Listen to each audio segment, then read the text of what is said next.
జై తెలంగాణ. అందరికీ నమస్కారం.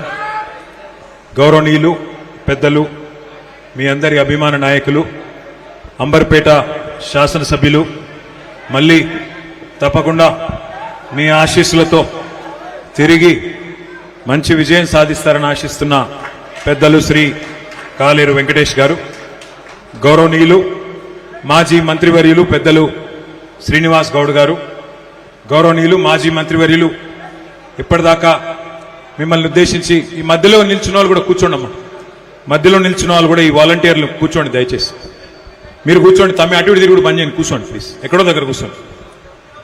సైడ్కు నిలబడ్డ వాళ్ళు కూడా దయచేసి కుర్చీలు ఉన్నాయి, కూర్చోండి ప్లీజ్. కొద్దిసేపు ఒక 15-20 నిమిషాల్లో సభ ముగుస్తుంది. ఆ తర్వాత చాలాసేపు ఉంటాను నేను ఇక్కడే, దయచేసి కూర్చోవాలని ప్రార్థన. ఇప్పటిదాకా స్ఫూర్తిదాయకంగా మీ అందరిలో ఉత్సాహాన్ని నింపే విధంగా ప్రసంగించిన గౌరవ పెద్దలు శ్రీ తలసాని శ్రీనివాస్ యాదవ్ గారు, అట్లాగే ముషీరాబాద్ శాసనసభ్యులు పెద్దలు గౌరవనీయులు శ్రీ ముఠా గోపాల్ గారు, గౌరవ కార్పొరేషన్ చైర్మన్, మాజీ చైర్మన్, మన నియోజకవర్గానికి ఈ మెంబర్షిప్ కార్యక్రమంలో ఇన్ఛార్జిగా విచ్చేసిన శ్రీ కోలేటి దామోదర్ గుప్తా గారు, వేదికపై ఆసీనులైన గౌరవనీయులు సీనియర్ నాయకులు పెద్దలు శ్రీ వెంకటరెడ్డి గారు, వారిని మొన్ననే కేసీఆర్ గారు ముషీరాబాద్ నియోజకవర్గానికి మెంబర్షిప్ కార్యక్రమంలో ఇన్ఛార్జిగా కూడా నియమించడం జరిగింది. గౌరవ పెద్దలు వెంకటరెడ్డి గారికి, గౌరవ మాజీ కార్పొరేటర్ సోదరుడు విజయ్ కుమార్ గౌడ్ గారికి, గౌరవనీయులు పెద్దలు మాజీ కార్పొరేటర్ సోదరి శ్రీమతి పద్మా వెంకటరెడ్డి గారికి, సోదరి శ్రీమతి దూసరి లావణ్య శ్రీనివాస్ గౌడ్ గారికి, సోదరి శ్రీమతి కాలేరు పద్మా గారికి, మాజీ కార్పొరేటర్ సోదరి పద్మావతి దుర్గాప్రసాద్ రెడ్డి గారికి, సోదరులు సీనియర్ నాయకులు పులిజాల గెలువయ్య గారికి, సోదరులు ప్రదీప్ గారికి, ప్రవీణ్ గారికి, నల్లకుంట డివిజన్ అధ్యక్షులు మేడి ప్రసాద్ గారు, కాచిగూడ నుంచి విచ్చేసిన సోదరి మన శిరీష ఓంప్రకాష్ గారు, సోదరులు ఎర్ర భీష్మ గారు, చంద్రమోహన్ గారు బాగంబర్పేట నుంచి, అంబర్పేట నుండి సిద్ధార్థ్ ముదిరాజ్ గారు, గోల్నాక నుంచి భూపతి లక్ష్మణ్ గారు, వీరందరూ కూడా ఆయా డివిజన్లకు అధ్యక్షులుగా పనిచేస్తున్న సోదరులు, వారందరికీ, వారితో పాటు మరి ఈరోజు ఈ కార్యక్రమంలో పాల్గొనడానికి విచ్చేసిన మా తమ్ముడు, సికింద్రాబాద్ పార్లమెంట్ నుంచి మీ అందరి ఆశీస్సులతో పోటీ చేసి మరి స్వల్ప తేడాతో ఓడిపోయిన నిరంతరం ప్రజల్లో ఉంటున్న తమ్ముడు తలసాని సాయి కిరణ్ యాదవ్ గారికి, ఈరోజు ఈ కార్యక్రమానికి విచ్చేసిన పత్రికా మిత్రులకు, అందరికంటే ముఖ్యంగా అంబర్పేట నియోజకవర్గంలోని ప్రతి బస్తీ నుండి, ప్రతి గల్లీ నుండి, ప్రతి డివిజన్ నుండి ఇక్కడికి విచ్చేసిన ప్రాణప్రదమైన మా అన్నదమ్ములకు, మా ఆడబిడ్డలకు హృదయపూర్వకంగా శిరస్సు వంచి స్వాగతం సుస్వాగతం నేను తెలియజేస్తా ఉన్నాను. మరి ఇప్పటికే కాలాతీతమైంది, చాలా టైం అయింది. మీరు కూడా పొద్దున 9-9:30కు వచ్చినారు. ఎక్కువసేపు ఏమీ లేదు చెప్పేది, కొన్ని విషయాలు మాత్రం మీ ముందు పెట్టడానికే ప్రత్యేకంగా ఈరోజు ఈ కార్యక్రమాన్ని మనం ఏర్పాటు చేసుకున్నాం. మన పార్టీ భారత రాష్ట్ర సమితిగా ఈరోజు ఉన్న ఒకనాడు 2001 ఏప్రిల్ 27 నాడు, అంటే 25 సంవత్సరాల నుండి 26 సంవత్సరంలో మొన్ననే అడుగుపెట్టినాం.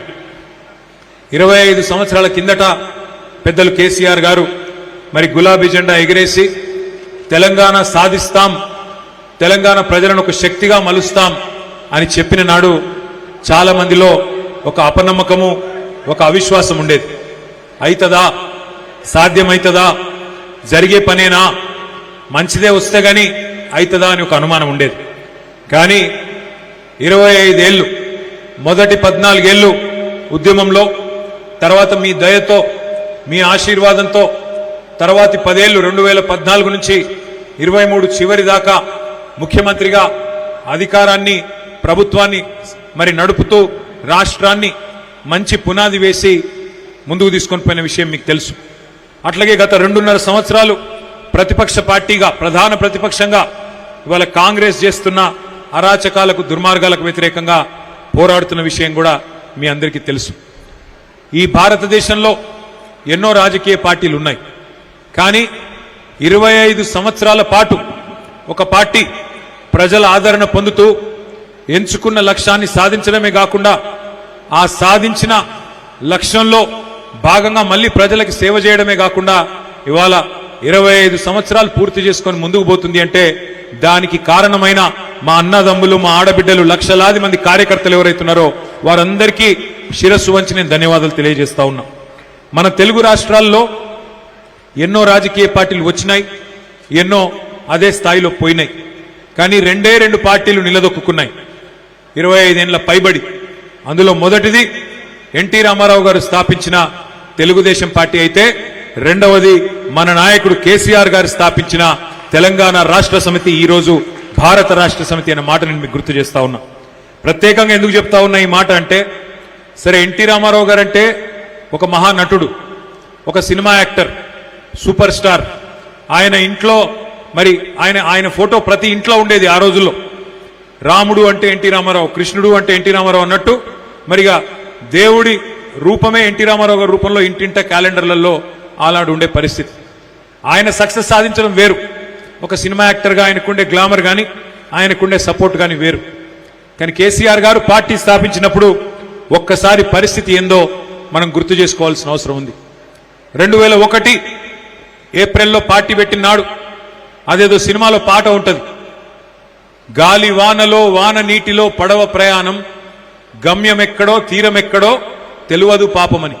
అంటే ఒక్కసారి మీరు ఆలోచించండి, ఇవాళ చాలా మంది చాలా మాట్లాడుతున్నారు, కానీ ఆ రోజుల్లో కేసీఆర్ గారేమి సినిమా స్టార్ కాదు, సుప్రసిద్ధ నటుడు కాదు, పోనీ రాష్ట్రమంతటా ఇల్లిల్లు తెలిసిన రాజకీయ నాయకుడు కాదు. మనీ పవర్ లేదు, మీడియా పవర్ లేదు, మజిల్ పవర్ లేదు, కులబలం లేదు, ధనబలం లేదు. మరి మొత్తం తెలంగాణ సమాజంలో ఒక అపనమ్మకం. రాజకీయ నాయకులు అంటేనే తెలంగాణ నినాదాన్ని వాడుకుంటారు, వదిలేస్తారు, టైంపాస్కు మాత్రం వాడుకుంటారు. వాళ్ళ పదవి రాకపోతే గడబడి చేస్తారు, మళ్ళా పదవి రాగానే గమ్మునుంటారు అనే ఒక బదనాం. 1969 నుంచి 71 వరకు గట్టిగా కొట్లాడినా 370 మంది చచ్చిపోయినా 11 మంది పార్లమెంట్ సభ్యులు గెలిచినా మర్రి చెన్నారెడ్డి లాంటి మహానాయకుడితోనే తెలంగాణ రాలేదు. ఈ బక్కపల్సన్ మనిషితోని ఏమైతుంది అని మాటలు మాట్లాడే పరిస్థితి. మగల ఉన్నది, మగల ఉట్టింది, పుబ్బల పోతుంది అని ప్రత్యర్థులు దాడి చేయడం, ఇట్లాంటి పరిస్థితుల్లో పుట్టింది ఆ రోజు తెలంగాణ రాష్ట్ర సమితి కేసీఆర్ గారి నాయకత్వంలో. ఏం జరిగింది, ఏం అద్భుతం చేసినాం ఒక్కసారి ఆలోచించండి అని చెప్పి నేను కోరుతా ఉన్నా. ఆ రోజుల్లో గులాబీ జెండా కట్టడానికి హైదరాబాద్లో మరి కార్యకర్తలు లేరు, నాయకులు లేరు. అట్లాంటి పరిస్థితి నుంచి ఇంతింతై వటుడింతై అన్నట్టు ఈరోజు ఇంతమంది నాయకులు, ఇంతమంది కార్యకర్తలు, మనకొక బలగం, లక్షలాది మంది కార్యకర్తలు తయారైనారంటే మరి ఏ స్థాయిలో పార్టీ ఎలా ఉన్నదో దాన్ని బట్టి అర్థం చేసుకోవచ్చు. కానీ దీని వెనుక ఎంతమంది త్యాగం, ఎంతమంది పోరాటం, మన నాయకుడి నాయకత్వం ఉన్నదో మనం గుర్తు చేసుకోవాలి. పెద్దలు ప్రొఫెసర్ జయశంకర్ గారు ఎప్పుడు చెప్తా ఉండేవారు, ఎట్టి పనికైనా మట్టి పనికైనా మనోడే ఉండాలి అని. మీరు మొన్న చూసినారు పార్లమెంటులో, లోక్సభలో ఇప్పుడు మనకు సభ్యులు లేరు, మనకు సీట్లు రాలే. 17 సీట్లుంటే ప్రజలు మనకు ఒక్క సీటు కూడా లోక్సభలో ఇయ్యలేదు. మనం ప్రయత్నం చేసినాం కానీ ఇవ్వలేదు. మరి మొన్న ఒక భారతీయ జనతా పార్టీ ఎంపీ తేజస్వి సూర్య అనేవాడు లేచి వాడి నోటికొచ్చినట్టు తెలంగాణ ఏర్పాటును పాకిస్తాన్ విభజనతో, పాకిస్తాన్ ఏర్పాటుతో పోలుస్తూ విషం చిమ్ముతుంటే అక్కడ కూర్చున్న 8 మంది బీజేపీ ఎంపీలు, 8 మంది కాంగ్రెస్ ఎంపీలు ఒక్క మాటనన్న మాట్లాడినరా? దయచేసి మీరు ఆలోచించాలని చెప్పి నేను కోరుతా ఉన్నా. ఒక్క మాట అంటే ఒక్క మాట. మరి అదే అక్కడ ఒక్క గులాబీ కండువా కప్పుకున్న మా ఎంపీ గారు ఒక్కరుంటే ఎలా పరిస్థితి ఉంటుండేనా? గల్లబట్టి అట్లెట్లా మాట్లాడతావు? బుద్ధుందా నీకు? 1200 మంది ఆత్మ బలిదానాలతో వచ్చిన తెలంగాణ ఇది అని చెప్పి నిలదీయకపోతుండేనా? దయచేసి ఆలోచించాలని చెప్పి నేను కోరుతా ఉన్నా. ఇవాళ తెలంగాణకు అన్యాయం జరిగినా, తెలంగాణను అవమానించినా, తెలంగాణను ఇష్టం వచ్చినట్టు మాట్లాడినా అక్కడ మాట్లాడేందుకు ఈ గులాబీ కండువా కప్పుకున్న వాళ్ళు లోక్సభలో లేరు. అందుకే పెద్దలు చెప్తారు, ఎట్టి పనికైనా మట్టి పనికైనా మనోడు ఉండాలి. ఏనాటికైనా తెలంగాణ మీద ఈ గులాబీ కండువా కప్పుకున్న కేసీఆర్ సైనికుడికి ఉండే ప్రేమ కాంగ్రెస్ కు, బీజేపీకి ఉంటదా? మీరందరూ కూడా ఆలోచించాలి. ప్రజలకు చెప్పాలని చెప్పి కూడా నేను విజ్ఞప్తి చేస్తా ఉన్నా. ఇవాళ మన సందర్భం, ఇవాళ మనం మాట్లాడుకుంటున్న సందర్భం ఈ కార్యకర్తల శిక్షణా శిబిరం 3 ముఖ్యమైన ఆలోచనలతోని ఈ కార్యక్రమాన్ని మనం పెట్టుకున్నాం. అందులో మొదటిది మన పార్టీ యొక్క సంస్థాగత నిర్మాణం చేసుకోవాల్సిన అవసరం ఉన్నది. పార్టీ బలంగా ఉన్నది, ప్రజలు ఎదురు చూస్తున్నారు. ఎప్పుడెప్పుడు ఎన్నికలు వస్తాయా, ఎప్పుడెప్పుడు ఈ దిక్కుమాలిన కాంగ్రెస్ ను తీసి ఆ మూసీ నదిలోనో బంగాళాఖాతంలోనో పారేయాలన్నా అన్నట్టుగా ప్రజలు ఎదురు చూస్తా ఉన్నారు. రాష్ట్రమంతటా రైతులు ఎదురు చూస్తున్నారు. కళ్ళల్లోంచి నీళ్లు వస్తలేవు, కన్నీరు కాదు నెత్తురు నెత్తురు గారుతున్నది ఇలా రైతులకు. అట్లాంటి పరిస్థితి ఉన్నది. మరి తప్పకుండా ప్రజల్లో అభిమానం ఉంది, ప్రజల్లో కేసీఆర్ గారిని తిరిగి తెచ్చుకోవాలి అనే ఆరాటం ఉంది. కానీ అది జరగాలి అంటే మరి సుశిక్షితులైన సైనికుల్లాగా మన కార్యకర్తలు, మన నాయకులు ఎక్కడి వాళ్ళక్కడ తయారు కావాల్సిన అవసరం ఉంది. దానికోసమే మనం జూన్ నెలలో, వచ్చే నెలలో సభ్యత్వ నమోదు కార్యక్రమాన్ని ప్రారంభించుకోబోతా ఉన్నాం. జూలై, ఆగస్టు నెలలో మొత్తం కమిటీలు కూడా వేసుకోబోతా ఉన్నాం. ఆ తర్వాత కమిటీలు వేసుకొని బ్రహ్మాండంగా మరి సుశిక్షితులైన సైనికుల్లాగా మిమ్మల్ని తీర్చిదిద్దడానికి అంబర్పేట నియోజకవర్గంలోని మరి ఒక ఎంపిక చేసిన 1000-1200 మంది కార్యకర్తలకు మంచి శిక్షణ కూడా ఇవ్వడం జరుగుతుంది. అన్ని విషయాల్లో ఈ ప్రభుత్వం చేస్తున్న ప్రచారాలు, బీజేపీ చేస్తున్న అన్యాయం, ఇవన్నీ విషయాల్లో కూడా మీకు శిక్షణ కార్యక్రమాలు కూడా పెట్టడం జరుగుతుంది. కానీ దానికంటే ముందు మనం శిక్షణ కార్యక్రమం కంటే ముందు సభ్యత్వ నమోదు కార్యక్రమం చేయాల్సి ఉంటుంది. ఈసారి సభ్యత్వం ఇందాక పెద్దలు శ్రీనివాస్ యాదవ్ గారు చెప్పినట్టు మనం డిజిటల్ పద్ధతిలో పోతున్నాం. డిజిటల్ అంటే అదేదో గందరగోళం పడాల్సిన అవసరం లేదు. ఇదివరకు మనం పుస్తకాలలో రాసేది, ఇంటింటికి పోయేది, కాగితం చింపి రసీదు ఇచ్చేది. కానీ ఇప్పుడు మనకు మన ఫోన్లో ఒక యాప్ ఇచ్చి ఆ యాప్ ద్వారా ఇంటింటికి పోయి ఆ వివరాలన్నీ యాప్లో ఎక్కించుకొని దాన్ని మన పార్టీ ఆఫీస్కి పంపినట్టయితే మరి అందులో ఫోన్ నంబర్ కానీ అందులో సమాచారం కానీ భద్రంగా ఉంటుందనే ఉద్దేశంతో డిజిటల్ పద్ధతుల్లో మనం ముందుకు పోబోతా ఉన్నాం. ఆ యాప్ వివరాలు, దానికి సంబంధించిన శిక్షణ కార్యక్రమం కూడా ఒక 15-20 రోజుల్లో మీ 240 బూతులలో ఇద్దరిద్దరు చొప్పున మరి కార్యకర్తలను ఎంపిక చేసుకొని వారికి శిక్షణ కార్యక్రమం కూడా హైదరాబాద్ లోని మన పార్టీ కేంద్ర కార్యాలయం తెలంగాణ భవన్ లో జూన్ 15 తర్వాత ఏర్పాటు చేస్తాం. దానికి సంబంధించి మీ ఎమ్మెల్యే గారు మీకు అన్ని వివరాలు కూడా వారు చెప్తారని చెప్పి కూడా నేను విజ్ఞప్తి చేస్తా ఉన్నా. సో శిక్షణ కార్యక్రమాల కంటే ముందు సభ్యత్వ నమోదు ఉంటుంది. సభ్యత్వ నమోదు తర్వాత డివిజన్ల వారీగా, గతంలో ఇక్కడ 5 డివిజన్లు ఉండేది, రేపు 9 అవుతున్నాయి అనుకుంటా, 8 అవుతున్నాయి. సో 8 డివిజన్లకు మరి కొత్త కమిటీలు వేసుకుంటాం. 8 డివిజన్లలో చాకుల్లాంటి యువకులు ఎవరైతే కార్పొరేటర్ కావాలని ఆరాటపడతా ఉన్నారో వారందరికీ నేను విజ్ఞప్తి చేస్తా ఉన్నా. మనం ఇక్కడ వేదిక మీద కూర్చున్న నాయకులకు, వేదిక ముందు కూర్చున్న నాయకులకు నేను విజ్ఞప్తి చేస్తా ఉన్నా. ఎవరికి మనం ఎక్కడ కూడా ఎవరికి ఫలానా వారికి టికెట్ అని ఎవరికి కూడా వాగ్దానాలు చేయలేదు. ఎవరు ఎక్కువ ఉరుకుతారో, ఎవరు ఎక్కువ తనలాడతారో, ఎవరు ప్రజా సమస్యల విషయంలో ఎక్కువ పోరాటం చేస్తారో, ఎవరు గట్టిగా కార్యక్షేత్రంలో మెంబర్షిప్ చేస్తారో, ఎవరైతే గట్టిగా మరి ప్రజల కోసం నిలబడతారో, పార్టీ కోసం నిలబడతారో, కేవలం ఎమ్మెల్యే గారి చుట్టూ, పెద్ద నాయకుల చుట్టూ కాదు, ప్రజల చుట్టూ తిరిగే నాయకులకు సర్వేల ఆధారంగానే మీకు టికెట్లు ఇస్తామని చెప్పి కూడా నేను విజ్ఞప్తి చేస్తా ఉన్నా. కాలేరు వెంకటేష్ గారిని మీరు ఏమనొద్దు, ఆయనకు అందరూ మీరు కావాల్సిన వాళ్ళే. ఫలానా వాళ్ళ దగ్గర, ఫలానా వాళ్ళ దూరమని ఆయనకేముండదు. నాకు రేపటి రోజున ఎవరు గెలుస్తారో పార్టీ పరంగా, ప్రజల పరంగా ఎవలకు పరపతి ఉన్నది, ఎవలకు మరి ఎట్లా ఉన్నది, ప్రజల్లో మంచి పేరున్నది, ఇవన్నీ చూసుకొని వారికే టికెట్లు ఇవ్వడం జరుగుతుంది. దయచేసి నేను మిమ్మల్ని కోరేది, ఈ కార్డు నుంచి మరి ఏ ప్రజా సమస్య అయినా మీరే ముందుండాలి, మీరే ఉరుకులాడాలి. ఎమ్మెల్యే సాబ్ చెప్తేనే మేము కదులుతాం. ఇప్పుడు మీ గల్లీలో, మీ వాడకట్టులో మరి మంచినీళ్ళ సమస్య ఉన్నదనుకోండి, లేదా కరెంటు సమస్య ఉంది, దోమల సమస్య ఉంది, సివరేజ్ లైన్లు పాడైపోయినాయి, ఎవరో కొండ మీదకి వెళ్ళేవాళ్ళు రారు, పక్క నియోజకవర్గం మలక్పేట్కి వెళ్ళి రారు, యువతలకి వెళ్ళి ముషిరాబాద్కి వెళ్ళి రారు. మీ గల్లీలో, మీ బస్తీలో మీరే కథానాయకులు కావాలి, కేసీఆర్ మీరే కావాలి. మీ గల్లీలో కదిలాలే, కదిలందరినీ కదిలించాలి. అట్లయితేనే రేపటి రోజున ప్రజలు కూడా మీ ఎంబడ ఉంటారు. అంతేగాని ఎమ్మెల్యే సాబ్ ప్రోగ్రామ్ ఇవ్వాలి, నేను 11 గంటలకు తిరిగిగా బయలుదేరుతా అంటే నడవదు. ఎక్కడోళ్ళు అక్కడ గట్టిగా తగులుకుంటే ఇప్పటికే ప్రభుత్వం మీద పీకల దాకా కోపం ఉంది ప్రజలకు. ఇక్కడ దాకా ఉన్నది కోపం. ఖచ్చితంగా ఎలక్షన్ ఎప్పుడు వస్తుందా, వీళ్ళ సంగతి ఎప్పుడు చూద్దాం అన్నట్టే ప్రజలు ఉన్నారు. అందుకే మనం కూడా జాగ్రత్తగా ముందుకు పోవాల్సిన అవసరం ఉన్నది. ఒక్కసారి మీరు ఆలోచించండి. కాంగ్రెస్ ప్రభుత్వం వచ్చింది 2.5 ఏళ్లైంది. ఇంకొక వారం 10 రోజులైతే 50% టైం అయిపోతుంది. మరి 50% టైం అయిపోయినాక ఏం జరిగింది హైదరాబాద్ మహానగరానికి? ఏ ఒక్కల కన్నా మంచి జరిగిందా? ఒక్కసారి మీరు ఆలోచించమని చెప్పి నేను కోరుతా ఉన్నా. 9.5-10 ఏళ్లు కేసీఆర్ గారు ముఖ్యమంత్రిగా ఉంటే ఆ రోజు మనం ఇదే హైదరాబాద్ మహానగరంలో 1,00,000 డబుల్ బెడ్రూమ్ ఇల్లు కట్టినాం.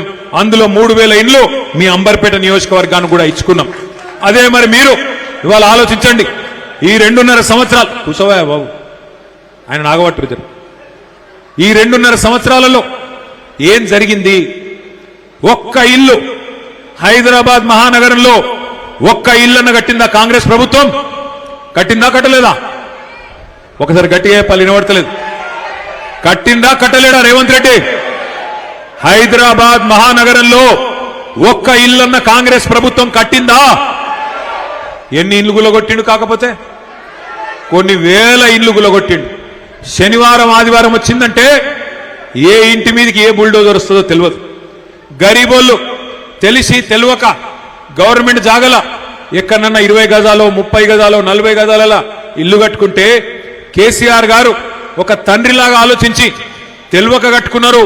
గవర్నమెంట్ జాగనే కదా అని చెప్పి 2.5 లక్షల మందికి జీవో నంబర్ 58 కింద 59 కింద కేసీఆర్ గారు పట్టాలిచ్చిండు. కానీ రేవంత్ రెడ్డి ఇవాళ ఈ ప్రభుత్వం వచ్చినాక ఒక్క ఇల్లు కట్టలే, ఒక్క ఇటుక పెట్టలే, ఎక్కడ కనీసం ఒక్క ఇంటికి ముగ్గు పోయలే. కానీ కొన్ని వేల ఇండ్లను ఇవాళ హైడ్రా పేరు మీద, మూసీ పేరు మీద నీలమట్టం చేసిన దుర్మార్గుడు రేవంత్ రెడ్డి, కాంగ్రెస్ ప్రభుత్వం.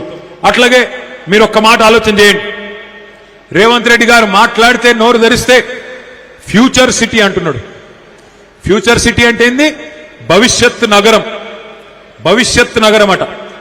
ఉన్న నగరాన్ని పట్టించుకునే తెలివి లేదు.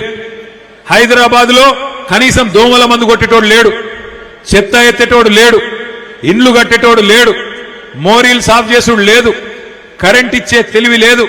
ఇది ఏది లేదు. గాని భవిష్యత్ నగరం నిర్మాణం చేస్తా, ఫ్యూచర్ సిటీ గడతా.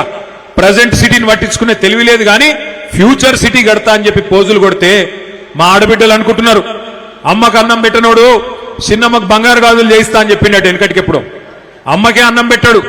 ఉన్న నగరాన్ని పట్టించుకోడు మున్సిపల్ మంత్రి, ఆయననే ముఖ్యమంత్రి. ఒక మోరీ కట్టింది లేదు, ఒక ఇల్లు కట్టింది లేదు, కనీసం దోమల మందు కొట్టింది లేదు. కానీ ఫ్యూచర్ సిటీ కడతా, అది న్యూయార్క్ తోని లండన్ తోని పోటీ పడేటట్టు కడతా అంటే ఎవడు నమ్ముతారు? ఎట్లా నమ్ముతారు? ఆలోచించమని చెప్పి నేను కోరుతా ఉన్నా. ఇదే అంబర్పేట నియోజకవర్గంలో మీ ఎమ్మెల్యే గారు కోరితే ఒక్క మాట మీదకెళ్ళి అంబర్పేటలో 4 ఎకరాలు ఆనాడు ముస్లింల శ్మశాన వాటిక కోసం ఇక్కడే మనం చేసుకున్నాం. అదొకటే కాదు, కొన్ని వందల వేల కోట్ల రూపాయలు మీ అంబర్పేట నియోజకవర్గం కోసం, అది ఎస్టీపీల రూపంలో అయితేనేమి, అదేవిధంగా మంచినీళ్ల కోసం అయితేనేమి, ఇండ్ల కోసం అయితేనేమి, బ్రిడ్జిల కోసం అయితేనేమి బ్రహ్మాండంగా మంజూరు చేసుకున్నాం, ముందుకు పోయినాం. ఇలా ముఖ్యమంత్రి గారి ఇంకొక ఫేవరెట్ సబ్జెక్టు మూసీ. మూసీ మూసీ అనిగా ముఖ్యమంత్రి గారు మురుస్తా ఉన్నాడు. ఏందయా మూసీ అంటే ఆయన చెప్పేది, మూసీ నది ప్రక్షాళన చేస్తా. నేను మీ అందరికి ఒక మాట మనసుకు ఎక్కించుకోండి, దయచేసి ఒకటి మంచిగా జాగ్రత్తగా వినండి. ఈయన కొత్తగా చేసేది ఏం లేదు మూసీకి, ఈయన కొత్తగా చేసేది ఏం లేదు. మనమున్నప్పుడే 9.5 ఏళ్లలో 3,866 కోట్ల రూపాయలు, ఒకటి కాదు రెండు కాదు, దగ్గర దగ్గర 4,000 కోట్ల రూపాయలు ఖర్చు పెట్టి మూసీలోకి మరి ప్రతి మురికి నీటి చుక్క ఏదైతే వస్తుందో దాన్ని శుద్ధి చేయాలని చెప్పి 32 ఎస్టీపీలు సివరేజ్ ట్రీట్మెంట్ ప్లాంట్లు మంజూరు చేసింది కేసీఆర్ గారి ప్రభుత్వం. దాన్ని దాదాపు 60-70% పూర్తి చేసినాం. అంబర్పేటలో, నాగోల్లో పెద్ద పెద్ద ప్లాంట్లు కట్టినాం. కట్టి హైదరాబాద్ లో ఉత్పత్తి అయ్యే ప్రతి మురికి నీటి చుక్క, మూసీలోకి వచ్చే ప్రతి మురికి నీటి చుక్కకు శుద్ధి కేంద్రాలు పెట్టింది కేసీఆర్ ప్రభుత్వం. అది మాత్రమే కాదు, మనం కాళేశ్వరం నీళ్లను, గోదావరి నీళ్లను కొండపోచమ్మ సాగర్ అనే ప్రాంతానికి తీసుకొచ్చినాం. హైదరాబాదు, మరి హైదరాబాద్కు ఒక 60 కిలోమీటర్ల దూరంలో. మీకు ఒక చిన్న విషయం తెలవాలి. హైదరాబాద్ లో మనకు గండిపేట ఉన్నది. గండిపేట 535 మీటర్ల మీద ఉంటుంది సముద్ర మట్టానికి. మనం కట్టిన కొండపోచమ్మ సాగరు 620 మీటర్ల మీద ఉంటుంది. అంటే హైదరాబాద్ నెత్తి మీద కుండ పెట్టినట్టు గోదావరి నీళ్ళని తీసుకొచ్చి అక్కడ పెట్టినాం కొండపోచమ్మ సాగర్లో. మనం ఆ పని కూడా మనమే చేసినాం. చేయడంతో పాటు 2023 మే నెలలో ఆనాడు కేసీఆర్ గారి నాయకత్వంలో ఒక నిర్ణయం తీసుకున్నాం. 1100 కోట్ల రూపాయలు ఖర్చు పెట్టి కొండపోచమ్మ సాగర్ నుంచి గండిపేటకు 1100 కోట్ల రూపాయలతో నీళ్లు తెచ్చే కాల్వను కూడా మరి గ్రావిటీ ద్వారా, అది 620 మీటర్ల మీద ఉంది, గండిపేట కిందికి 535 మీటర్ల మీద ఉంది. అంటే దగ్గర దగ్గర 90 మీటర్లు కిందికి మంచిగా నీరు జాలువారినట్టు వస్తుంది. అది కూడా మంజూరు చేసింది కేసీఆర్ ప్రభుత్వం 1100 కోట్ల రూపాయలతో. అట్లాగే మీ మూసారంబాగు బ్రిడ్జు, అట్లాగే మొత్తం మూసీ నది మీద 15 బ్రిడ్జిలు 545 కోట్ల రూపాయలతోని మంజూరు చేసింది 2022 సంవత్సరంలో కేసీఆర్ ప్రభుత్వం. ఎస్టీపీలు కట్టింది 4000 కోట్లతో కేసీఆర్ ప్రభుత్వం. గోదావరి నీళ్లను కొండపోచమ్మ సాగర్ తెచ్చి ఆడికెళ్లి గండిపేటకు నీళ్లు తెచ్చి ఆ గండిపేట నీళ్లను కిందికి మూసీలోకి వదిలేటట్టు ఇంతజాం చేసింది కేసీఆర్ ప్రభుత్వం. 15 బ్రిడ్జిలు మూసీ మీద మంజూరు చేసింది 545 కోట్లతోని కేసీఆర్ ప్రభుత్వం. శిలాఫలకం వేసింది కేసీఆర్ ప్రభుత్వం. ఆఖరికి ఉప్పల్ బగాయత్ నుంచి మీ నాగోల్ దాకా 5 కిలోమీటర్లు ఒక్క ఇల్లు కూలగొట్టకుండా, ఒక్క పేదవాడిని డిస్టర్బ్ చేయకుండా 5 కిలోమీటర్లు కేవలం 7 కోట్ల రూపాయలతోని సుందరీకరించింది. వాక్వేలు, అదే విధంగా ఇతరత్ర కార్యక్రమాలు చేసింది కేసీఆర్ ప్రభుత్వం. ఇవాళ రేవంత్ రెడ్డి గారు చేయాల్సిందల్లా ఒక్కటే, జేబుల కత్తెర పెట్టుకొని తిరుగుతున్నాడు. ఆయన కత్తెర పెట్టుకొని తిరుగుతుంటే జేబు దొంగ అనుకునేటోళ్ళు, జేబు దొంగ కాదు అంటలేను. కత్తెర పెట్టుకొని తిరుగుతుంటే ఎక్కడ కేసీఆర్ కట్టిన ఫ్లైఓవర్ ఉంటే అక్కడ పోయి రిబ్బన్ కట్ చేస్తాడు, కేసీఆర్ కట్టిన బిల్డింగ్ ఉంటే పోయి రిబ్బన్ కట్ చేస్తాడు. ఈయన సీఎం అంటే కటింగ్ మాస్టర్, రిబ్బన్లు కట్ చేసి కటింగ్ మాస్టర్. ఈయన చీఫ్ మినిస్టర్ కాదు, కేవలం కేసీఆర్ కట్టిన పథకాలకు కార్యక్రమాలకు రిబ్బన్లు కట్ చేసుకుంటూ తిరుగుతున్నాడు. ఇవాళ ఈయన మాట్లాడుతున్నాడు, మూసీ కడతా 1,50,000 కోట్లు ఖర్చు పెడతా అంటున్నాడు. మా ఆడబిడ్డలు మీరు ఆలోచన చేయాలి. అంబర్పేటలో దగ్గర దగ్గర 3-4 వేల ఇండ్లు గులగొడతాడట. 3-4 వేల ఇండ్లు గులగొట్టి అంబర్పేటలో మూసీ కడతా. నేను అడుగుతున్నా రేవంత్ రెడ్డి గారు, మొత్తం పని కేసీఆర్ గారు చేసింది కదా. శుద్ధి కేంద్రాలు కట్టినాం, బ్రిడ్జిలు మంజూరు చేసినాం, గండిపేటకు నీళ్లు తెచ్చే సౌలత ఏర్పాటు చేసినాం. నువ్వు చేయవలసిందల్లా ఒకటే, 2 దిక్కుల మూసీకి మంచిగా బందోబస్తుగా రోడేసి, అందులో ఏమన్నా చిన్న చిన్న ఆక్రమణలుంటే కేసీఆర్ గారు కట్టిన డబుల్ బెడ్రూమ్లే ఉన్నాయి, అవి వాళ్ళకి ఇచ్చి మెల్లగా వాళ్ళను బుదిరెక్కిచ్చి దగ్గరుండి జర్ర పని మంత్రుని లెక్క పనిచేస్తే 1,50,000 కోట్లు కాదు 16,000 కోట్లలో ఒడగొట్టచ్చు కథంతా. 16,000 కోట్లలో ఒడిచిపోయేదానికి 1,50,000 కోట్లు ఎందుకు ఖర్చు పెడుతున్నావా రేవంత్ రెడ్డి అంటే ఆయనకు నా మీద కోపం వస్తుంది. ఇక కోపం వస్తే ఏం మాట్లాడతాడు రేవంత్ రెడ్డి? ఎందుకయా 1,50,000 కోట్లు అంటే నీ గుడ్లు వీకి గోటీలాడతా. అరే నేనేమన్నా నువ్వు చెప్పు, విషయం చెప్పంటే నీ గుడ్లు వీకి గోటీలాడతా. ఇంకా గట్టిగా అడిగినావు అనుకో, మరి మస్తుగా నరికినావు కదా, నెలకు 2,500 ఇస్తానో మా ఆడబిడ్డలకు, 2.5 ఏళ్ళు అయిపోయా, ఏం సంగతి రేవంత్ రెడ్డి గారు అంటే లాగుల తొండలు ఇడిచి పెడతా.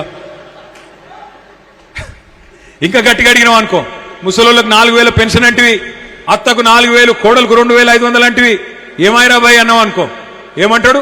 పేగులు తీసి మెడలు వేసుకుంటా. ఇక ఈ మధ్యన కొత్తది ఒకటి నేర్చిండు. ఏమంటుండు? ఇంత సిగ్గులేనోడంటే, ఇంత సిగ్గులేనోడు ఎవరిని చూడలేదు నేను. ముఖ్యమంత్రిని ఎన్టీ రామారావుని చూసినా, రాజశేఖర రెడ్డి గారిని చూసినా, చంద్రబాబు నాయుడు గారిని చూసినా, తర్వాత రోషయ్య తాతను చూసినా, ఆయన మన కిరణ్ కుమార్ రెడ్డిని చూసినా, మన నాయకుడు కేసీఆర్ గారిని చూసినా, ఇక ఇప్పుడు ఈ సన్నాసిని చూస్తున్నా. ఏమంటుండ ఆయనే? మన చూడురు మీరు, ఆదిలాబాద్ వేయండి, ఆదిలాబాద్ పోయి ఏమంటాడు, అక్కడ లేడీస్ ఉన్నారు అందరు కింద, ఆ సోయి కూడా లేదు ముఖ్యమంత్రికి. ఎంత కండలు తిరిగిన మొనగాడైనా 3 నెలల పిల్లలు పుట్టిస్తా అడువా అంటే మాకు ఎరకలేదా? పిల్లలు ఎట్లా పుడతారు, ఎన్ని నెలల్లో పుడతారు మనకు తెలియదా? మాకు కూడా ఎరికే 9 నెలల్లో పుడతారు పిల్లలు. ఎంత కండలు తిరిగినోడైనా 3 నెలల పిల్లలు పుట్టిస్తాడా అని మాట్లాడుతుండే రేవంత్ రెడ్డి. నేను అడుగుతున్న రేవంత్ రెడ్డి, 3 నెలల పిల్లలు పుట్టరు మాకు ఎరికేరా భయ్, కానీ 30 నెలల పిల్లలు పుట్టకపోతే నిన్నేమనాలి మరి? నేనేం అనలే మళ్ళా సుమా, 30 నెలల్లో పుట్టిరా లేదా మరి నువ్వు చెప్పిన పథకాలు ఒక్కటనా పుట్టిందా? మరి ఏమనాలి నిన్ను? నేను అనలేదురా భయ్, నువ్వు లేనిపోయి విడ. అంటే గింత చిల్లర భాష మాట్లాడచ్చా, గింత గలీజ్గా మాట్లాడచ్చా? మాకు తెలియదా? ఎన్ని కథలు పడ్డావు నువ్వు? ఆ రోజు ఎన్ని అబద్ధాలు చెప్పినావు, ఏం నరికినావు? దళితులకు కేసీఆర్ గారు దళిత బంధన్ పెడితే 10 లక్షల రూపాయలు ఇస్తే అవి ఏం సరిపోతాయి? 12 లక్షలు ఇస్తా అన్నావు. ఒక్కనికన్నా 12 పైసలు ఇచ్చినావా? మా ఆడపిల్లలకు చెప్తీవి కదా, కేసీఆర్ 1 లక్ష రూపాయలు ఇస్తుండు పెళ్లికి, నేను తులం బంగారం ఇస్తా అన్నాడు. అన్నాడా లేదా? అక్క మీరు వేసుకున్న బంగారం వాడిచ్చిందేనా? నేను అప్పుడే చెప్పిన, తులం బంగారం కాదు మెడల పుస్తల తాడు ఎత్తుకపోతాడు వీడని చెప్పి. నేను దొంగ, అంత దొంగ. కానీ కొంతమంది నమ్మిరు, తప్పిదారి నమ్మిరు ఊళ్ళల్లో. పాపం హైదరాబాద్లో నమ్మలే మీరు, అంబర్పేట వాళ్ళు బాగా హుషారు, మీరు అస్సలే నమ్మలే. లంగల్ కాంగ్రెస్ వాళ్ళు గెలినేడా నమ్ముతామని మీరు నమ్మలే. మీరు బీజేపీ వాళ్ళనే తరిమి కొట్టిరు. ఇక్కడ ఇదివరకు పెద్ద నాయకులు అనుకుంటే ఉరికిచ్చి కొట్టిరు మీరు. ఆఖరికి ఆయన పోటీ చేసేందుకు కూడా భయపడి పార్లమెంట్కి పోతాడు పాపం. ఆయన అసెంబ్లీకి పోటీ చేసేందుకు కూడా భయపడుతుండగా అటువంటి పరిస్థితి వచ్చింది. అందుకే మీరు నమ్మలే కాంగ్రెస్ వాళ్ళను, కానీ ఊర్లలో నమ్మిరు పాపం. 10,000 కాదు 15,000 ఇస్తా అన్నాడు రైతులకు. కేసీఆర్ 2 పంటలకు ఇస్తుండు, నేను 3 పంటలకు ఇస్తా అన్నాడు. ఇలా 2 లేదు 3 లేదు 1 లేదు 4 సార్లు ఎగ్గొట్టిండు రైతు బంధు.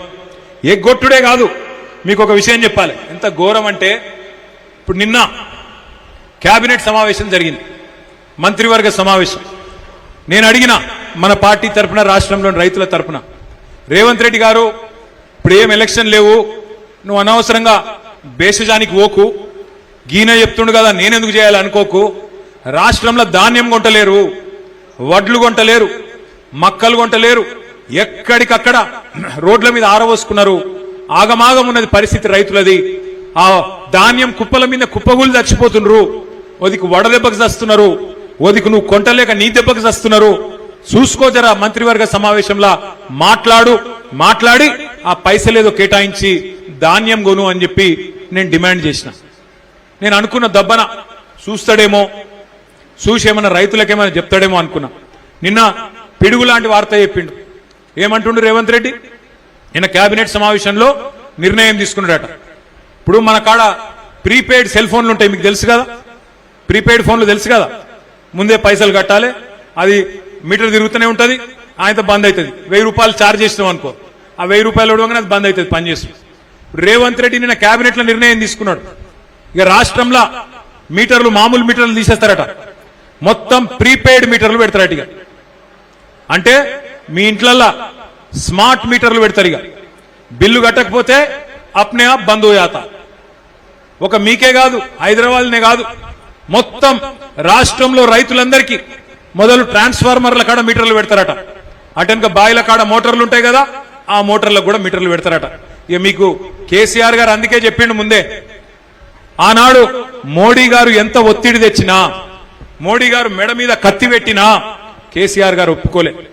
మోటార్లకు మీటర్లు పెట్టమంటే నా బొండిగ మీద కత్తి పెట్టినా, నా మెడ కోసినా నేను మాత్రం పెట్టా అని చెప్పి కేసీఆర్ గారు పెట్టలే. కానీ ఇలా రేవంత్ రెడ్డి, ఆయన మీద కేసులున్నాయి కదా, భయం ఎక్కువ ఆయనకు. పాపం కేసులున్నాయి కదా, భయం ఎక్కువ. అందుకే మోడీ చెప్పంగానే, మోడీ తానానంగానే తందానా అన్నాడు. నిన్న కేబినెట్ లా నిర్ణయం తీసుకున్నాడు, మోటార్లకు మీటర్లు పెడతాడట. మరి ఈ రాష్ట్రంలో రైతులు ఆలోచన చేసుకోవాలి. ఈ కాంగ్రెస్ పార్టీ ఫ్యూజులు వీకేద్దామా? కాంగ్రెస్ పార్టీ ఫ్యూజులు వీకి వీళ్ళను బంగాళాఖాతం లేద్దామా, లేదా ఇట్లనే చూసుకుంటా ఊకుందామా? ఆలోచన చేయాలని చెప్పి నేను కోరుతా ఉన్నా. మరి ప్రీపెయిడ్ మీటర్లు పెడితే హైదరాబాద్ లో మీ ఇళ్లలో కూడా వస్తారు. ఇక అదానీలు, అంబానీలు వాళ్ళే ఉన్నాయి దుకాణాలు మొత్తం, వాళ్ళు ఇల్లుకి వచ్చి మీటర్లు పెడతారు. మళ్ళా ఓ దిక్కు ఫ్రీ కరెంట్ అంటారు, ఇంకో దిక్కు ఉచిత కరెంట్, ఉత్త కరెంట్ అవుతుంది. మొత్తం మళ్ళా బతుకు ఆగం అవుతుంది. కేసీఆర్ గారు అందుకే చెప్పింది ముందే, ఆలోచించాలే, ఓటేసేటప్పుడే ఆలోచించాలే, ఆగం కావద్దు. మీ అందరితో నా ప్రార్థన. ఓటు అంటే గుర్తొచ్చింది, ఒక ముఖ్యమైన కార్యక్రమం మన రాష్ట్రంలో కూడా ప్రారంభం కాబోతా ఉన్నది, తొందరలోనే ప్రారంభం కాబోతా ఉన్నది. చాలా ముఖ్యమైన కార్యక్రమం. దాని పేరు SIR, స్పెషల్ ఇంటెన్సివ్ రివిజన్. అంటే తెలుగులో చెప్పాలంటే ఓటర్ జాబితా యొక్క వడపోత కార్యక్రమం. మరి ఇవాళ మనం మీటింగ్ పెట్టుకున్న ముఖ్య ఉద్దేశం కూడా 2. ఒకటి, మీకు సభ్యత్వ నమోదు గురించి చెప్పాలి, అది జూన్ నెలలో స్టార్ట్ అవుతుంది. అట్లాగే ఈ SIR అనే కార్యక్రమం కూడా జూన్ నెలలోనే స్టార్ట్ అవుతుంది. ఏం జరుగుతుంది SIR అంటే ఇది మీకు చెప్పాలి. ఇప్పటిదాకా తమ్ముడు ఆ లెక్చరర్ గారు చెప్పిండట సంతోషం, కాచిగూడ నుంచి వచ్చిన తమ్ముడు. కానీ నేను కూడా ఒక రెండు విషయాలు మీకు చెప్తా. ఎస్ఐఆర్ అనేది ఏం కొత్త కార్యక్రమం కాదు. ఎస్ఐఆర్ అనేది మనం ఏం భయపడవలసిన అవసరం లేదు, కొంత జాగ్రత్తగా ఉంటే చాలు. మీకు నేను లిస్ట్ ఇస్తా. మీ అంబర్పేట నియోజకవర్గంలో 2,80,000 ఓట్లున్నాయి 2025 లిస్టు ప్రకారం, ఓటర్ లిస్టు ప్రకారం. నేను వెంకటేష్ అన్నకు మళ్ళా మీకు ఇంకో మీటింగ్ పెట్టి ఆ మీటింగ్ లో మీకు లిస్టు కూడా అందజేస్తా. ఏం లిస్ట్ ఇస్తా? 2025 ఓటర్ లిస్టు ప్రకారం మీ దగ్గర ఎన్ని డూప్లికేట్ ఓట్లు ఉన్నాయి, ఎన్ని డబల్ ఓట్లు ఉన్నాయి అనే లిస్టు మీకు నేను అప్పచెప్తా. డబల్ ఓట్లు ఎట్లుంటాయి అంటే 4 రకాలుగా ఉంటాయి. కొన్ని మీ నియోజకవర్గంలో ఉంటాయి. ఉదాహరణకు చెప్తున్నా, వేరే అనుకోకరి. ఇప్పుడు ఇక్కడ విజయ్ కుమార్ గౌడ్ ఉన్నాడు. విజయ్ కుమార్ గౌడ్ అంబర్పేటలో ఒక ఓటు ఉండొచ్చు, అట్లాగే బాగంబర్పేటలో ఇంకో ఓటు ఉండొచ్చు. నేను విజయ్కి 2 ఇండ్లు ఉన్నాయని చెప్తలేను, మీరు ఆయన అపార్థం చేసుకున్నారు. నేనేం అంటలేను రవి, మళ్ళీ మీ ఆవిడకి చెప్పు లేనిపోని పంచాయతీ. ఒకవేళ దబ్బన ఉంటే ఒక ఓటు అంబర్పేటలు ఉండొచ్చు, ఇంకో ఓటు బాగంబర్పేటలు ఉండొచ్చు. ఇది ఒక రకమైన డబల్ ఓటు. రెండో రకం ఏంటంటే కొంతమందికి ఊర్లలో ఉంటుంది. మా సిరిసిల్లోళ్ళు కూడా ఇక్కడ చాలా మంది ఉంటారు అంబర్పేటలో. ఇగో మా రవీంద్రరావు ఉన్నాడు ఇక్కడికి, పోతుగల్ ఆయన. ఇగో ఈయన రవీంద్రరావు మా సిరిసిల్ల నియోజకవర్గమే, పోతుగల్ అని ముస్తాబాద్. ఇప్పుడు రవీంద్రరావుకు పోతుగల్లో ఒక ఓటు ఉండొచ్చు, ఇక్కడ ఒక ఓటు ఉండొచ్చు. డబల్ ఓటు అంటే ఊళ్ళో ఒకటి. క్యా హువా రే భయ్? అచ్చా, ఊర్లో ఒక ఓటు, రెండోది ఇక్కడ ఒక ఓటు ఉండొచ్చు. అదొక తరీకా. అంటే ఆడొకటి ఈడొకటి. ఇక మూడోది, ఒక జిల్లాలో ఇక్కడ హైదరాబాద్ జిల్లాలో ఇంకో జిల్లాలో ఉండొచ్చు, కరీంనగర్ జిల్లాలో ఉండొచ్చు, సిరిసిల్ల జిల్లాలో ఉండొచ్చు. నాలుగోది, తెలంగాణలో ఒక ఓటు ఉండొచ్చు, ఆంధ్రాలో ఇంకో ఓటు ఉండొచ్చు. ఈ 4 తరీకల డబల్ ఓట్లు ఉండే అవకాశం ఉన్నది. ఆ లిస్టు మొత్తం నేను వెంకన్నకి ఇస్తా, కాలేరు వెంకటేష్ గారికి ఇస్తా. ఏ బూత్ లో, ఉదాహరణకు విజయ్ కుమార్ గౌడ్, విజయ్ నీ ఇంటి పేరేంద్రా? ఇంటి పేరేంద్ర? ఈదునూరు విజయ్ కుమార్ గౌడ్ అనుకో ఎగ్జాంపుల్. ఏం చేస్తా అంటే రేపు నేను ఈదునూరు విజయ్ కుమార్ గౌడ్ అనే వ్యక్తికి ఎన్ని ఓట్లు ఉన్నాయి ఓటర్ లిస్ట్ ప్రకారం అని చెప్పి నా దగ్గర ఒక సాఫ్ట్వేర్ ఉన్నది, దాన్ని నడిపినాక మొత్తం లిస్ట్ వెంకన్నకి ఇస్తా. ఇగో విజయ్కి ఒక ఓటు ఇక్కడ ఉంది. అప్పుడు మన వాళ్ళు ఏం చేయాలి? బూత్ ఏజెంట్లు ఇక్కడికి పోవాలి, ఈ బూత్ వాళ్ళు ఇక్కడికి పోవాలి, ఈ బూత్లో పోవాలి, ఆ బూత్ వాళ్ళు ఆ బూత్లో పోవాలి. అసలు ఈ మనిషి ఎక్కడున్నాడో దొరకబట్టాలి. అసలు ఈ మనిషి ఉన్నాడా లేడా, ఇది ఉత్త ఓటా నిజం ఓటా, ఉంటే ఎందుకు డబల్ ఓటు ఉన్నది. నిన్న మొన్న ఒక లెక్క తీసినాం, మీరు నేను చెప్తే కొన్ని నమ్మరు. ఒక్కొక్క నియోజకవర్గంలో 20-25 వేల ఉత్త ఓట్లు ఉన్నాయి. అట్లాగే షిఫ్ట్ అవుతారు హైదరాబాద్. ఒకప్పుడు కేసీఆర్ గారు, మీకు చాలా మందికి తెలియదు, కేసీఆర్ గారు చదువుకునేటప్పుడు మీ అంబర్పేట నియోజకవర్గంలో ఉన్నాడు, ఇక్కడనే ఉన్నాడు. నింబోలి అడ్డలు ఉండి చదువుకున్నాడు కేసీఆర్ గారు ఉస్మానియా యూనివర్సిటీలో. ఆ టైంలో అంటే ఆయన లెక్క చదువుకుంటందుకు వచ్చిన వాళ్ళు ఉంటారు. అట్లాగే వృత్తి కోసం, పని కోసం ఈడికెళ్ళి ఆడికెళ్ళి ఈడికి చదువు కోసం మారుతూనే ఉంటారు, కిరాయిన్లలో ఉండేటోళ్ళు. అట్లా చాలా మంది ఏమైతాయి, పాత ఓటు ఇక్కడనే ఉంటుంది, కొత్త ఓటు ఇంకొక ఆడు ఉంటుంది. అట్లా షిఫ్ట్ అయిపోయిన ఓట్లు కూడా ఉంటాయి. అట్లాగే ఇంకొకటి ఏముంటుందంటే కొంతమంది చనిపోయి ఉండొచ్చు, వాళ్ళ ఓట్లు తీసేయాలి. అట్లాగే కొంతమంది 18 ఏళ్ళు నిండుతాయి. ఇదివరకు చేసినప్పుడు 2024 ఎలక్షన్ అయినప్పుడు 16 ఏళ్ళు ఉండొచ్చు, ఇప్పుడు 18 ఏళ్ళు వచ్చినాయి, వాళ్ళ ఓటు రాయించాలి. ఎస్ఐఆర్ లో 4 పనులు చేయాలి. కొత్త ఓట్లు రాయించాలి, 18 ఏళ్ళు నిండితే కొత్త ఓటు రాయించాలి. రెండవది, ఎక్కడన్నా ఎవరైనా చనిపోతే వాళ్ళ ఓటు తీయించాలి. మూడవది, ఎవరిదన్నా ఓటు మైగ్రేట్ అయితే అంబర్పేటకి వెళ్ళి ఎల్బీ నగర్ పోయినరనుకో, ఇక్కడ తీయించాలి, అక్కడ రాయించాలి. నాలుగోది, ఎవరైనా ఎల్బీ నగర్కి వెళ్ళి అంబర్పేటకు వచ్చిరనుకో, ఇక్కడ రాయించాలి. 4 పనులు, అర్థమైందా? నెంబర్ 1, చనిపోయిన వాళ్ళ ఓట్లు తీయించాలి. నెంబర్ 2, 18 ఏళ్లు నిండిన వాళ్ళ ఓటు రాయించాలి. మూడవది, ఇక్కడికి వెళ్ళి ఎవరైనా వేరే కాడికి పోతే వాళ్ళ ఓటు తీయించాలి. నాలుగోది, ఎవరైనా వేరే కాడికి వెళ్ళి మీ దగ్గరికి మైగ్రేట్ అయితే ఇక్కడ రాయించాలి. ఈ 4 జరగాలి. हाँ, एक खौफ है हमारे भाइयों में, खास हमारे माइनॉरिटी भाइयों में बहनों में खौफ है कि भाई हमारे वोट निकाल देंगे क्या। मैं आपको वादा कर रहा हूं, आपके साथ एक गुलाबी झंडा जब तक है आपकी वोट महफूज है। हर मोहल्ले में, हर बूथ में हमारे पार्टी के लीडर आएंगे, आपके साथ रहेंगे, आपके कागजात देख लेंगे, और जिस किसी के पास भी हर कागज है, हर चीज आपके पास है, आपको कोई तकलीफ नहीं होगा। अगर किसी के पास नहीं है, आपके एमएलए खुद वकील साहब है, उन्होंने खुद जाके हाईकोर्ट में लड़ेंगे, आप बेफिक्र रहिए। आपके एमएलए साहब खुद वकील है, उन्होंने खुद इंसाफ के लिए आपके लिए लड़ेंगे। किसी एक का वोट भी नहीं जाए सर का, हम पूरी तरह से हम कायनात रहेंगे। और एक बात भी मैं कहना चाहता हूं, ఎస్ఐఆర్ ఎప్పుడు స్టార్ట్ అవుతుంది అంటే మనకు మీకు అంబర్పేట నియోజకవర్గంలో 240 బూత్లు ఉన్నాయి. బూత్ కి ఒక్కరు చొప్పున మనకు 240 మంది లిస్టు కాలేరు వెంకటేష్ గారు మాకు ఇచ్చినారు పార్టీ ఆఫీస్. అదే లిస్టు మనం గవర్నమెంట్ కూడా సమర్పణ చేసినాం, ఆర్డీఓ గారికి ఇచ్చినాం. వాళ్ళు ఏం చేయాలి, బూత్ లెవెల్ ఏజెంట్లు జూన్ 25 నుంచి ఇంటింటికి ఆఫీసర్లు వస్తారు. ఆఫీసర్ లెవెల్ ఈ అంగన్వాడీ టీచర్లు అట్లాగే జిహెచ్ఎంసీ సూపర్వైజర్లు వాళ్ళు ఇంటింటికి వస్తారు. జూన్ 25 నుంచి జూలై 24 దాకా వస్తారు. ఈ లోపలనే మళ్ళొకసారి మీకు నేను మొత్తం మెటీరియల్ మళ్ళీ పంపిస్తా. ఆ 240 మంది ఎవరైతే ఉంటారో బూత్ లెవెల్ ఏజెంట్లు, మీరు చాలా చాలా చాలా ముఖ్యం మీ పని. ఎందుకంటే ఈ లిస్టు ఏదైతే ఫైనల్ అవుతుందో జూన్ 25 నుంచి జూలై 24 దాకా మీరు చాలా జాగ్రత్తగా ఎక్కడెక్కడైతే జరుగుతున్నదో కార్యక్రమం అక్కడ మీరు ఉండాలి. ఉండి మీతో పాటు ఆ బస్తీ నాయకులు, మన కార్యకర్తలు అందరూ ఉండి ఏ ఒక్క అర్హుడి ఓటు కూడా, ఏ ఒక్క సోదరి ఓటు కూడా పోకుండా చూసుకోవాల్సిన బాధ్యత మీ మీదనే ఉన్నదనే మాట నేను విజ్ఞప్తి చేస్తా ఉన్నా. డూప్లికేట్ ఓట్ల లిస్ట్ నేను మీకు ఇస్తా, మీరు చూసుకోవచ్చు. ఎక్కడేముంది ఏం లేదు మీరు చూసుకోవచ్చు. దాంతో పాటు కొత్త ఓట్లు రాయించేది, తప్పుడు ఓట్లు తీయించేది, ముఖ్యంగా బీజేపీ వాళ్ళు చాలా డేంజర్. వాళ్ళు కొన్ని ఓట్లు తీసేయించే పనులున్నారు. ఇక అంబర్పేటలో గెలిచే పరిస్థితి లేదు బీజేపీకి. ఏమైనా కొన్ని కొత్త కొత్త కథలు పడితే ఏమైనా చేయొచ్చా అన్న ఆలోచనలో వాళ్ళు ఉన్నారు. తప్పకుండా జాగ్రత్తగా ఉండాల్సింది గులాబీ సైనికులే అనే మాట నేను మీకు విజ్ఞప్తి చేస్తా ఉన్నా. ఈ లిస్టు జూలై 24 నుంచి సెప్టెంబర్ 28 దాకా మళ్ళీ మీకు టైం ఉంటుంది, 2 నెలలు. ఏమైనా అబ్జెక్షన్లు ఉంటే చెప్పొచ్చు, రాతపూర్వకంగా ఇవ్వచ్చు. మీ ఎమ్మెల్యే గారు ఖుద్దు వకీలు కాబట్టి ఆయన మీకు అంతా ఎక్స్ప్లెయిన్ చేస్తాడు. తర్వాత అక్టోబర్ 1 నాడు ఫైనల్ ఓటర్ లిస్టు పబ్లిష్ అవుతుంది. ఈ అక్టోబర్ 1 నాడు పబ్లిష్ అయినాక ఒకటి యాద పెట్టుకోండి, అదే లిస్టు రేపు మీ కార్పొరేషన్ ఎన్నికలకు అదే ఓటర్ లిస్ట్ ఉంటుంది. ఆ తర్వాత వచ్చే ఎమ్మెల్యే ఎలక్షన్ కు అదే ఓటర్ లిస్ట్ ఉంటుంది. అదే విధంగా తర్వాత వచ్చే ఎంపీ ఎలక్షన్ కూడా అదే ఓటర్ लिस्ट ఉంటుంది.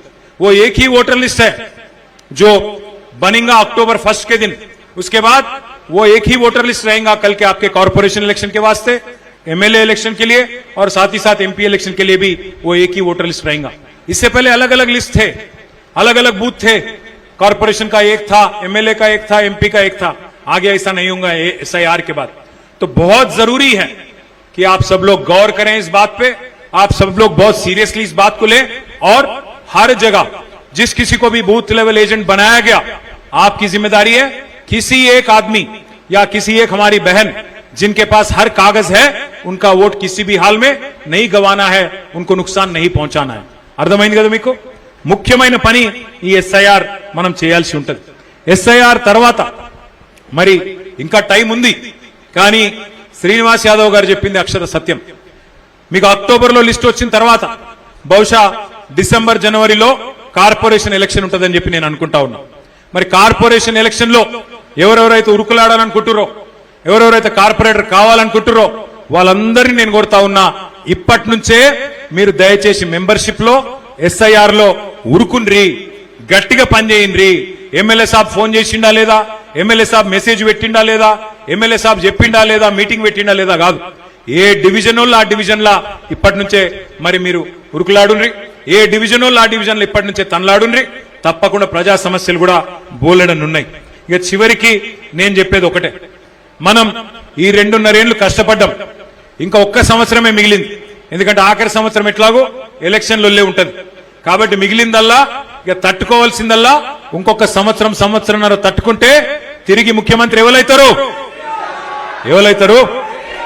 మళ్ళా కేసీఆర్ గారు మళ్ళా తిరిగి ముఖ్యమంత్రి అవుతారు. తప్పకుండా రాష్ట్రానికి మళ్ళా మంచి రోజులు వస్తాయి, మీ భూముల ధరలు మళ్ళా పెరుగుతాయి, పడిపోయిన దందాలు మళ్ళా ఉరుకుతాయి. మళ్ళా కేసీఆర్ వస్తేనే గరీబోళ్ల ముఖంలో మళ్ళా చిరునవ్వు వస్తుంది. ఈ ఇల్లు గులగొట్టే రాజ్యం, ఇల్లు గులగొట్టే ఇందిరమ్మ రాజ్యం పేరిట గరీబోడి పుట్టగొట్టే రాజ్యం పోవాలి అంటే మళ్ళీ గులాబీ జెండా ఎగరాలే. గులాబీ జెండా ఎగరాలంటే ఇప్పుడు సభ్యత్వ నమోదు కార్యక్రమం గాని, ఎస్ఐఆర్ కార్యక్రమం గాని మీరందరూ ప్రతిష్టాత్మకంగా తీసుకోవాలని చెప్పి పేరున మిమ్మల్ని ప్రార్థిస్తూ నేను ఒకటే మాట నేను చెప్పేది, అన్న జాయినింగ్ మళ్ళా పెట్టుకుందాం. జరా లేడీస్ అయిపోయింది ఎంకనా వెంకటరెడ్డి అన్నతో నా రిక్వెస్ట్. బాగంబర్ పేటోళ్ళు బీజేపీ వాళ్ళు జాయిన్ అవుతారు నాకు తెలుసు. జర మీరు ఆగుర్రి, జర మీరు జరుగుతారు, మీరు గోడ కట్టినట్టు చేయకుర్రి. ఫస్ట్ లేడీస్ అయిపోయినరి అటెన్కి అందరితో ఫోటో దిగినాకనే నేను పోతా, మీ ఏం తొందర లేదు, మిమ్మల్ని అందరినీ కలిసే పోతా. జై తెలంగాణ. అరే గట్టిగా